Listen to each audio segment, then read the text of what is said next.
Hello and welcome to Byju's IAS. Before we start with our today's session, we have an announcement. Byju's IAS is conducting Byju's National Scholarship Test, which is scheduled to be conducted on 19 September 2021. How do you register? Follow the link given in the description box, give the necessary information, and you would stand a chance of winning some attractive scholarship. Let's get started and look into the first article. The first article is speaking about AUKUS. Let us try and understand what is this security alliance, what are the implications on the existing alliances, and what should be the way forward when it comes to this security alliance. First up, let's have a brief idea with respect to the background. In the last few years, we have seen unprecedented rise of China. This is in the form of economic development and at the same time development of military as well. When you look into the economic development, China has what is called as the state-led development after 1970. It follows what is called as state capitalism, because of which it established itself as a manufacturing hub, and as a result it was able to make a lot of inroads when it comes to the exports and the manufacturing sector. So what we have seen after 1970 is a state-led economic model where it has been able to continue on some of the legitimate means and also in some cases illegitimate means where it is able to pursue an economic dominance. This is one part of the story. The other part is the military standpoint. What happens? China, with the leadership of President Xi Jinping, happens to showcase a new assertive China. It has come up with its own sophisticated strategy of military alliances where it is able to exploit the statecraft and challenge the hegemony of multiple countries in the world. Let's take the example of Indo-Pacific region. What is the Communist Party of China doing? It is using its military and economic coercion for what? For bullying its neighbors. It is using unlawful maritime claims, threatening maritime shipping lanes as well, and it is also destabilizing all the maritime lanes across the periphery of the China's boundaries. So what is happening here? It is not letting countries pass through freely in the Indo-Pacific region. This is one part of the argument. There is another part which is in reference to Australia. What is happening of late? Australia and China do not have a good relationship. Why? That is because Australia did not give permission for the testing of the Huawei technology, and at the same time it, along with United States of America, along with multiple other Western powers, wanted to know the origins of COVID-19 as well, which is why China did not take it easily and it started imposing tariffs on the Australian exports. So what we actually witness is cold situation, bleak situation between the relationship between China as well as Australia. So on one side, there is no free Indo-Pacific region because of the hegemonic attitude of China, and at the same time, it also has issues with Australia, which is why we have countries like Australia, United Kingdom and United States of America have now come together to form what is called as the AUKUS alliance. What is it? This happens to be a trilateral security alliance. What is the objective of this alliance? Basically, the objective is to counter China's assertive dominance in the Indo-Pacific region. So as of now, there is a lot of assertiveness, dominance which has been thrown by China in the Indo-Pacific region. It is bullying other neighbors as well, not respecting the rights of other countries like Vietnam, Philippines, Japan, so on and so forth. And as a result, Australia is also now facing the heat of China. So we have these Western powers who have now come together and established a trilateral security alliance. So basically, this will be an alliance which will enhance the capabilities and technology sharing of all these countries, and at the same time, they will come together to enhance on the defense front and also the security front. When you look into this security alliance, it also speaks about these countries like United States of America and United Kingdom assisting Australia in providing the nuclear powered submarines. As of now, United States of America and United Kingdom may transfer the technology, may also give the technology so that Australia is empowered and acquires the nuclear powered submarines. Why? To counter China's growing power in this particular region. In fact, Australia has also signed the non-proliferation treaty as well, and it says that it will comply by the non-proliferation treaty and will abide by all the tenets of this particular treaty and make sure that this sensitive technology transferred by the Western powers will be kept intact and will be used only for the security of Australia. Added to this, this AUKUS alliance will also bring other elements as well. One is in reference to the cyber security, the other is in reference to the artificial intelligence, the third is in reference to the quantum technology, and finally, it also wants to speak about undersea capabilities as well. With the establishment of this trilateral alliance, one question that is haunting the global community is this complementary in addition to the existing one, or United States of America, United Kingdom and Australia will move out of the already established alliance? For example, United States of America, Australia, Japan and India are part of Quad. What is Quad? It is a non-military alliance. What is Quad? It plays a major role when it comes to trade relationship. What is Quad? It also has a parameter where it takes into picture about the global commons as well. What is this global common? Let's say we have one of the agenda that is economic relationship or COVID-19 issues or climate change. In this particular case, all these countries come together, they enhance on the cooperation level. This is what is Quad is. Then we have the 5 Eyes, which includes countries like United States of America, United Kingdom, Australia, New Zealand.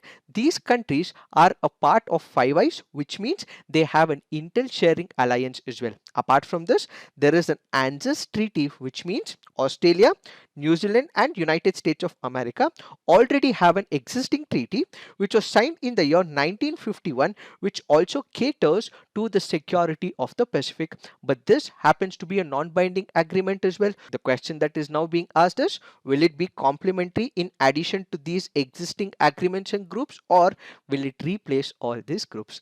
The answer is it will be complementary. It will run in parallel to the existing alliances and agreement. What is the significance of this particular agreement? It will promote stability in the Indo-Pacific region and also support the shared values and interest of all these Western powers. It will ensure a peaceful and rules-based international order in the Indo-Pacific region. How will it help United States of America? It will help in regaining the trust of its partners. Earlier, you had the regime of Trump administration. What did it do? In the name of America First, it was not giving importance to multiple partners. But with this regime in picture, they have come together, and this means it will be able to regain the trust of its partners like Japan, like Australia, and they would be able to play a major role against the actions of China in the South China Sea. That is what United States of America would be able to gain the trust of its partners. What about United Kingdom? What will United Kingdom do? Since it is part of this particular agency, which is a security alliance, which might also transfer the technology of submarines as well.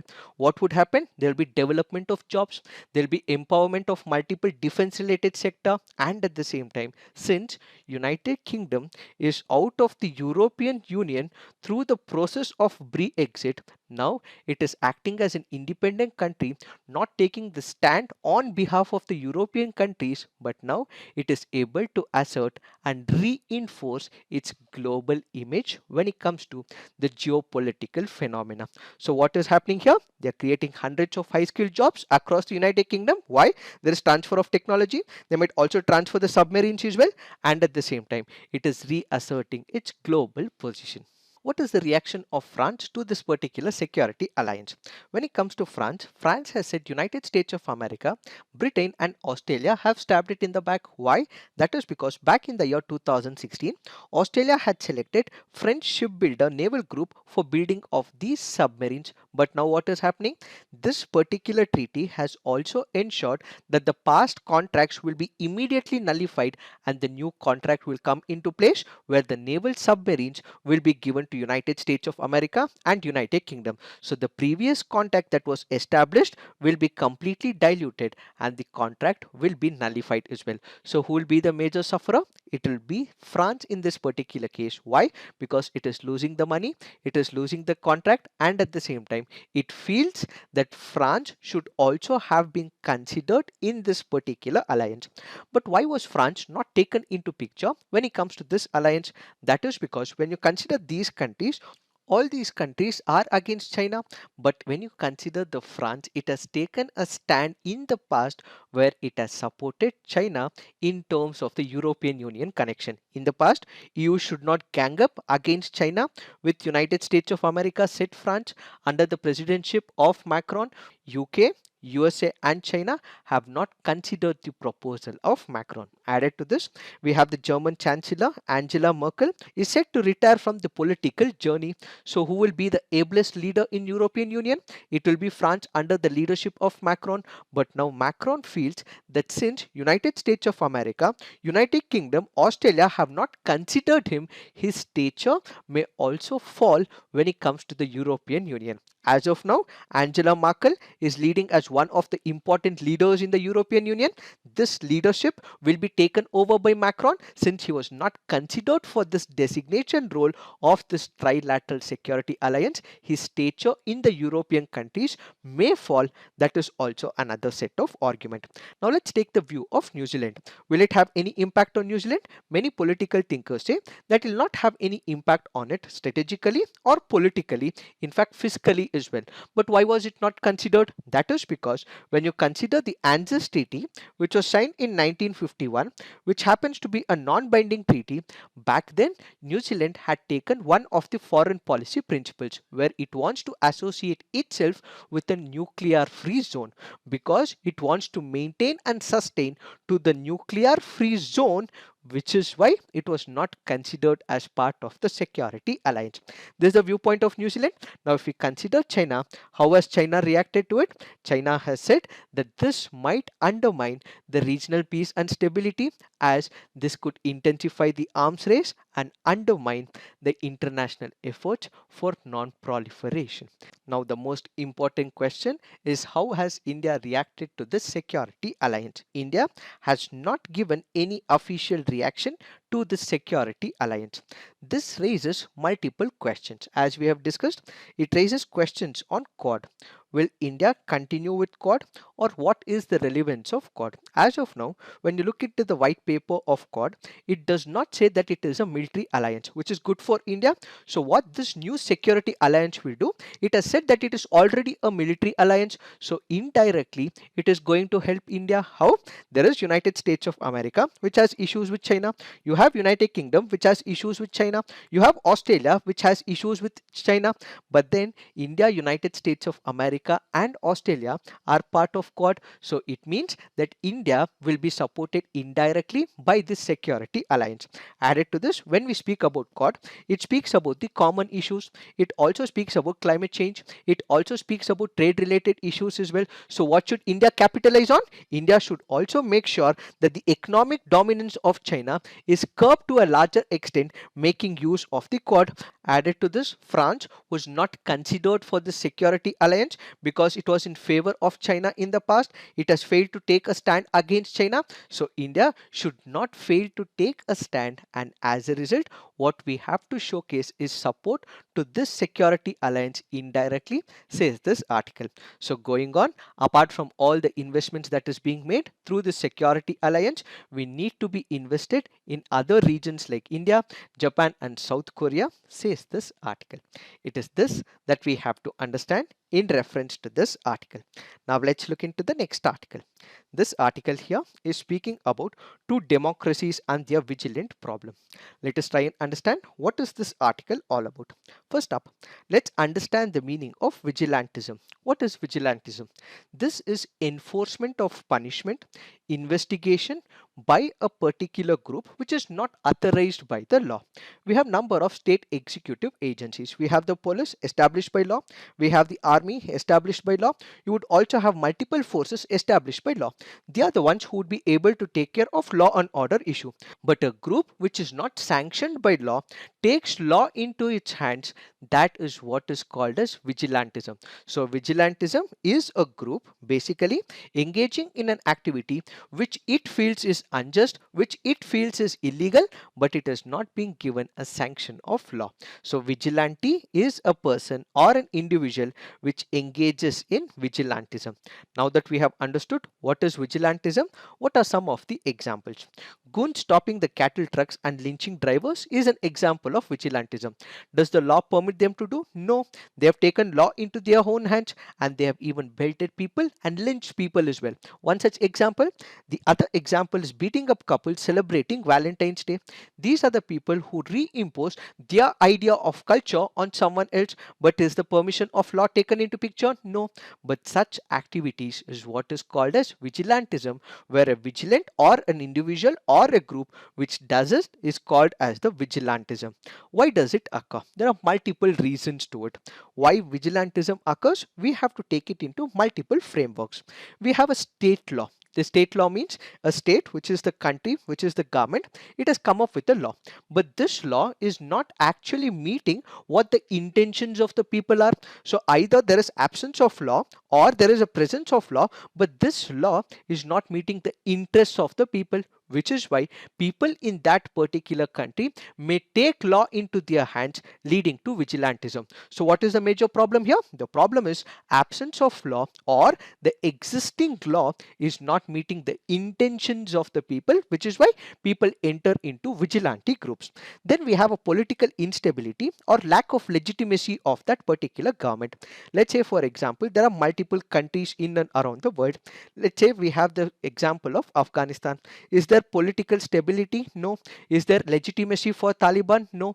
In that particular case, there might be few people who may take laws into their hands, who might also want to dethrone this political entity which is established in that particular country. So political instability and lack of legitimacy from the people is what could lead to vigilantism. One such example is Afghanistan. Then we have economic and social instability. All of us aspire to be good in the near future. We want the economic conditions of the country to be really good.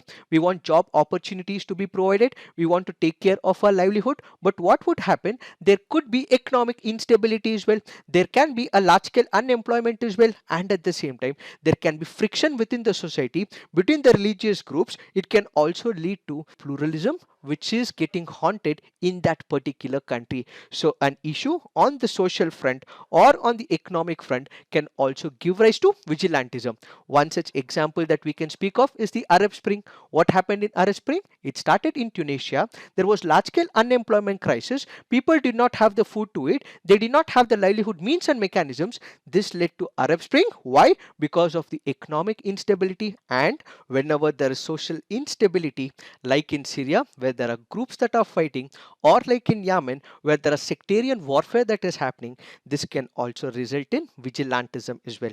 Finally, if there is a justice system where you consider the criminal justice system, where the law is not doing its work, where the perpetrators of crime are not put to the law books, that is when we will also have vigilantism as well. Let's take one of the examples. We have been speaking about rape cases in India.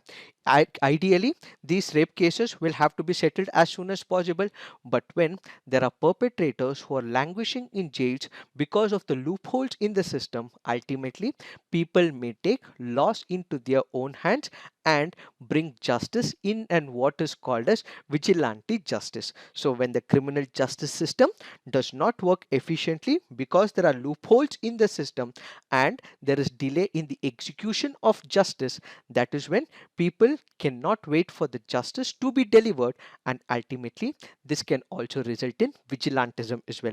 Finally, there can be authoritarian regime in certain countries. When certain countries do not acknowledge the values, the rights of the people, this can also lead to vigilantism as well. One such example that we can speak of is Hong Kong. We have an authoritarian regime in the form of China, where you have one single political system which China wants to establish, but the democratic rights which Hong Kong people want is not being respected because China also has an authoritarian regime. This can also lead to vigilantism as well.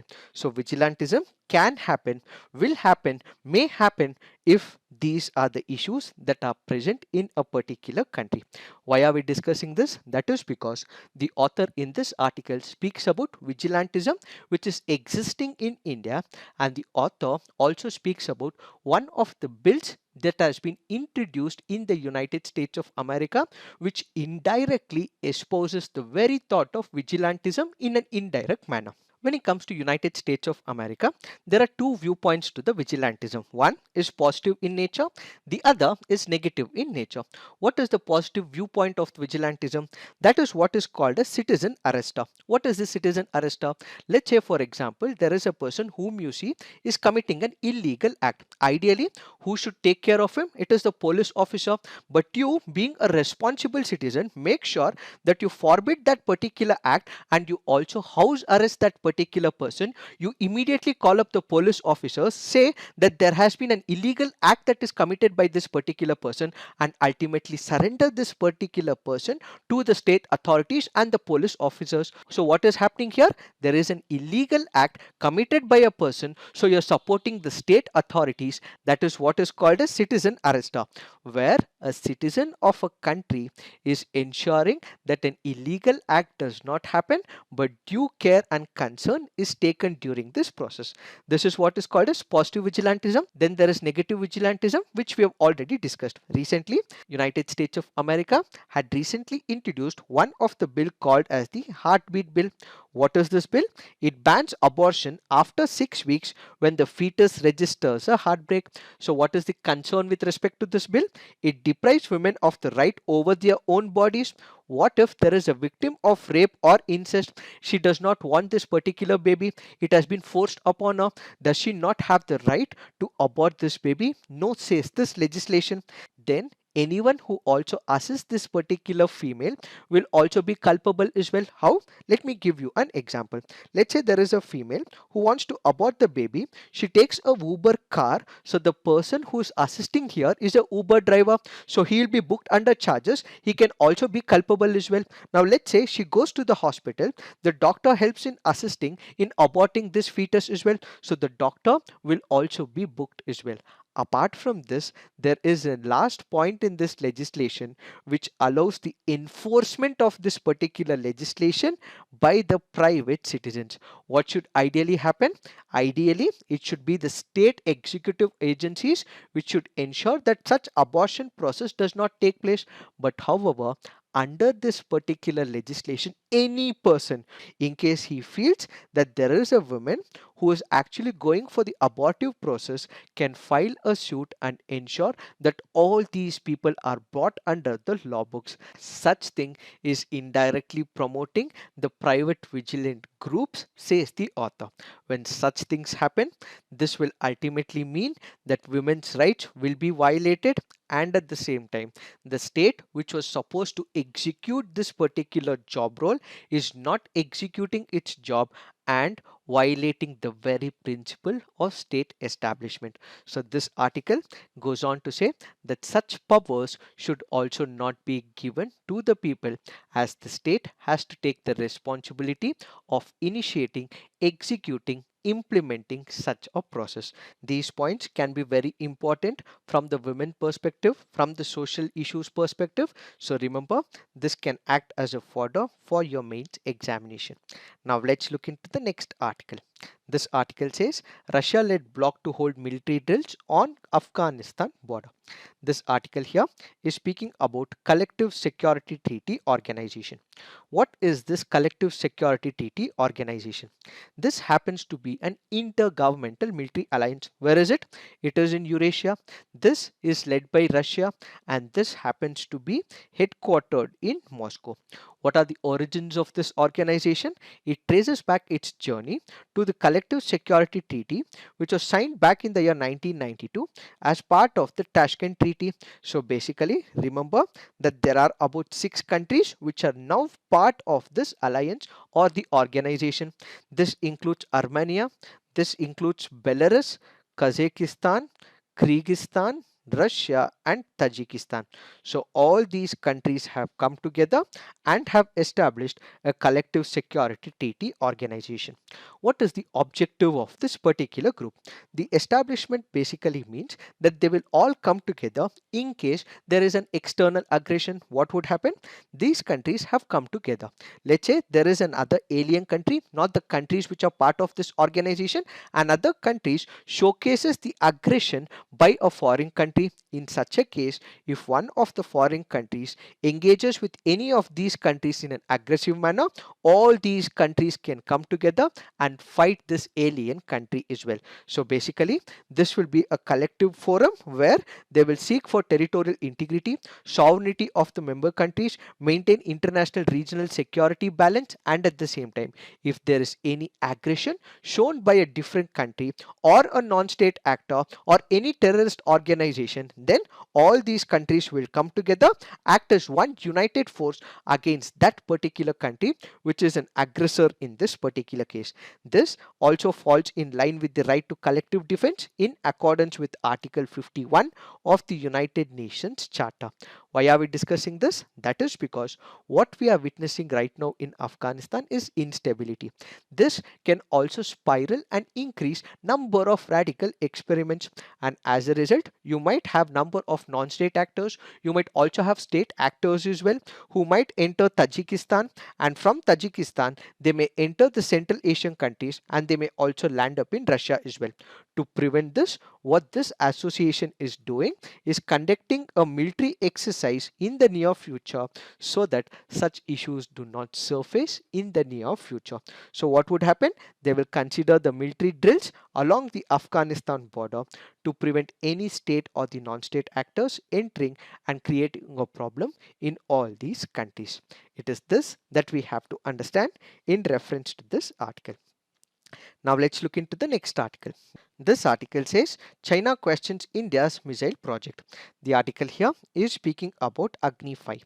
What is this Agni 5? This happens to be an indigenously developed surface to surface nuclear capable intercontinental ballistic missile. What is the range of this nuclear missile? It is about 5,000 kilometers. So it would be able to go to as much as many Asian countries, even parts of Africa and Europe as well. India, with this particular testing, is the 8th country to have intercontinental ballistic missiles. Which are the other countries we have? We have United States, United Kingdom, Russia, China, France, Israel, and North Korea. These are the countries which have the presence of the intercontinental ballistic missiles. India, with this Agni 5, has the presence of intercontinental ballistic missile. So what is the significance of such a move? This will help in nuclear deterrence. How nuclear deterrence? Countries will now be hesitant to take on India, and ultimately with about 5,000 kilometer range that we currently have, you would be able to deliver the nuclear payload to some of the parts of China as well. So this will ensure that there is nuclear deterrence. Added to this, India will have a strong second strike capability. India, under its nuclear policy doctrine, has a simple principle of no first use. But if there is a country launching the nuclear missiles, India will also ensure with its second strike it can annihilate another country as well. So the second significant factor would be the second strike capability. What is happening now? India is likely to flight test the Agni 5 on September 23rd, which is why China has reacted to this particular testing, and it has cited United Nations Security Council resolution issued after 1998 security test to question India's missile program. What is this UNSC resolution China is speaking about? It is speaking about 1172 resolution, where it is asking India and Pakistan immediately to stop their nuclear weapon developmental programs, refrain from weaponization or from deployment of nuclear weapons, to cease development of ballistic missiles capable of delivering nuclear weapons and any further production of fissile material, to confirm their policies not to export equipment, materials or technology that could contribute to weapons of mass destruction or missiles capable of delivering them, and to undertake appropriate commitments in that regard, which is why China is asking India not to continue with its policy. However, we have also seen double standards of China as well, where it was able to export some of the nuclear related materials to Pakistan in the past. This has also been acknowledged 3 years back in 2018, where the state-backed Chinese Academy of Sciences announced it had sold Pakistan a tracking system to speed up development of multi-warhead missiles. And this means that what China is continuing here is a double standard, is what is this article all about. Now let's look into the next article. This article says 15 projects in pipeline to decongest Delhi roads. The article here is speaking about pollution in Delhi. In fact, the Supreme Court of India had also called Delhi as the gas chamber. Why? Because of the pollution that is present in Delhi. This has been established by multiple studies as well. So, what is the government doing? In order to decongest the roads, provide an alternative path to those vehicles whose ideally destination is not Delhi, but they are passing through Delhi because they have no other ways. So, what is the government doing? The government is constructing an alternative ways so that they don't have to pass through the city limits, but instead take up an alternative route to reach the destination. So, what would happen? This will decongest the cities, reduce the pollution, and also help the people of Delhi as well. How? This will reduce the traffic and ultimately it will reduce the pollution in the national capital region. That is why the government of India has initiated about 15 projects which will decongest the Delhi roads. As part of this initiative, the government has taken up the Delhi Mumbai Expressway. Added to this, it has also taken into picture the environmental viewpoint where 8-lane tunnels in Mukundapura Century and Matheran Eco-Sensitive Zone have been taken into picture, animal overpasses for unrestricted movement of the wildlife, 8-meter tall boundary walls and dedicated sound barriers for the animal safety, and alignment to minimize impact to Ranthambore Wildlife Sanctuary. As part of the assignment, please put on the comment section where is this Mukundra Sanctuary and the Ranthambore Wildlife Sanctuary. Now let's look into the main practice questions. AUKUS Security Alliance will promote stability in the Indo-Pacific region and establish rules-based international order. In the light of the statement, discuss the consequences on the existing alliance. Next question, is there a connection between state failure and vigilantism? Critically examine. So please write all your answers on the comment section. Peer review. Do give positive feedback to your friends' answers. So this is it for today.